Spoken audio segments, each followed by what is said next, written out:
Hello, good morning, students. Today's transcription number 90 on the speed of 100 words per minute. Start. Now, there is another aspect of the rubber industry, namely the rubber producing industry, which has been entirely left out of the consideration of this bill, that is the rubber manufacturing industry. My honorable friend Mr. R.P. Sinha has rightly pointed out that aspect. We find that Indian rubber production has been consumed by the rubber manufacturing industry in India. So, here is the question of increasing Indian production. As with the tea trade, the question is of export. As yet, the structure of the tea trade and the trends of the tea trade are such that it is mainly dependent on export, and whenever there is any loss of export market, there is a hue and cry of a crisis. But in the case of the rubber industry, all the rubber produced in India is consumed by the rubber manufacturing industry in India. Rubber is a very important commodity, and this industry should also be developed here.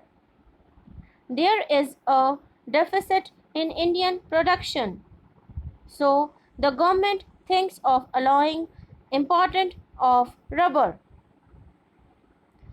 If the production of rubber is increased by 27,000 tons a year, that will be consumed in India. That is all very true.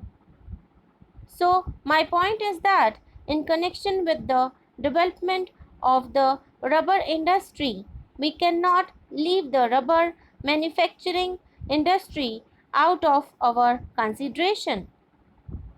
These are closely connected with one another. Coming to the question of the rubber manufacturing industry, my friend Mr. R.P. Sinha has rightly pointed out that it is also dominated mainly by foreign companies. The rubber manufacturing industry in India produces various types of rubber goods from tires to waterproofs and other rubber materials. They produce tires and tubes, cables, general mechanical goods, including roofing, footwear, and so on.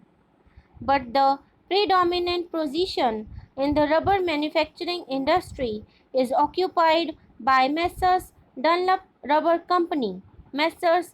Firestone Tire and Rubber Company, Bata India, etc. And from the figures which have been given in the report of the Indian Tariff Board, it is seen that the average total consumption of rubber is distributed among a large number of small industries.